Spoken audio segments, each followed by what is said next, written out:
This guy wanted me to do my presentation today without my shirt on. He said that he would too if I did, but unfortunately I haven't been to the gym in a few months, and I only have 2 abs protruding from my abdomen area, so I didn't think you guys would want to see that. So we'll leave it there. Well, unlike him, he's got 2 abs. I just have 1 ab. Thank you, Justin. All right, you could join us up in the area for our autographs and such. So again, thank you to that presentation. Mayor Nenshi, man, we've been waiting for you. Come on up. Ladies and gentlemen, the greatest city in the world, the greatest mayor in the world, Mayor Nenshi. Thank you. Well, wasn't that great? Thank you, Justin, for that beautiful testimony, and thank you for sparing us all from the shirtless ceremony. So elders, supporters, friends, where's Victoria? Good to see you. Thank you for being here. For our friends from Imperial and from Suncor, Hart and Rebecca, to Young Medicine, to the Blackfoot Confederacy drummers, and I see that Minister Teresa Wupa has joined us. Thank you for being here. Thank you all for being here. I always look forward to spending some time with you all at this ceremony, kicking off Aboriginal Awareness Week. So, oh, I forgot to say all my relations.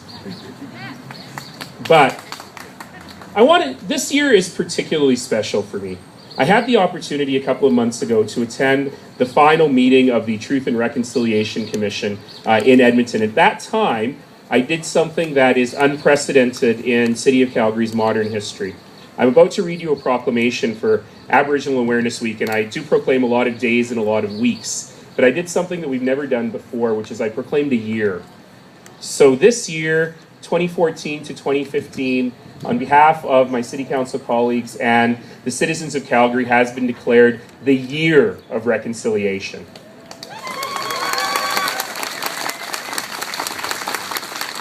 And that is part of the gesture of reconciliation made by the people of the City of Calgary. And I hope that we'll use this year to not just reconcile about residential schools and about the past, but also use this year as an opportunity for all of us to think about the future and how we move together into the future as all nations building a community together. And I'm particularly pleased today to be joined by nearly every member of our City Council. We're actually on our lunch break from our City Council meeting, but I'm thrilled that all of my Council colleagues are here today, as well as many of my colleagues from the City of Calgary, across the city in every department, and as well as the Calgary Police Service. So thank you all very much for being here today. It matters and it's important that you're here. Now, after having just said that this was a year for us to look forward, I do want to look backwards for a moment. I'm glad it's not raining. Because, don't put the rain down.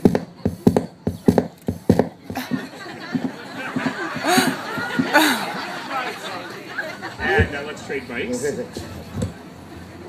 Because, of course, we're in the week of the anniversary this week. And, of course, we are all a little bit nervous and a little bit on edge, but we're also looking forward to commemorating on Friday at City Hall the year that we've had. And on Saturday, we're calling it Neighbor Day. And we're using that as an opportunity for all of us to come together and celebrate the community spirit that we've seen throughout this area over the last year. And I've talked a lot about communities coming together in Calgary and in High River. I've also talked a lot, but I want to remind us that Calgarians did not forget about our First Nations relations and neighbors living in Siksika and Stoney over the last year. About 300 families on reserve were displaced from their homes in those communities. And this year's theme for Aboriginal Awareness Week is community and humanity. It's a beautiful theme, isn't it? And it's all about recognizing all of us who've been working together over the last year to help our neighbors in need, Aboriginal and non-Aboriginal alike. And I'm really proud to be part of a community that does that. And I want to just say, in addition to individual volunteers, a special thank you to corporate Calgary, to nonprofit organizations, and to faith communities. People across the city collected food, clothing, and cleaning items to share with our neighbors upstream and downstream from Calgary. Companies donated gift cards for food, gas, and personal items. Employees pooled their resources to collect camping supplies for people displaced by the rising waters. People used their personal vehicles to make donations to make sure that everything arrived at Siksika and Stoney for the residents who were there. I spent a lot of time speaking with chiefs and council in both of those places over the last year to make sure that we were all working together. And as a result, I think we are, in fact, stronger than ever.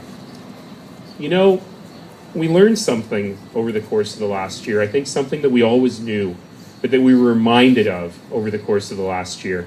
And that is that what makes us successful as a community is not the fact that there are carbon atoms under the ground somewhere nearby.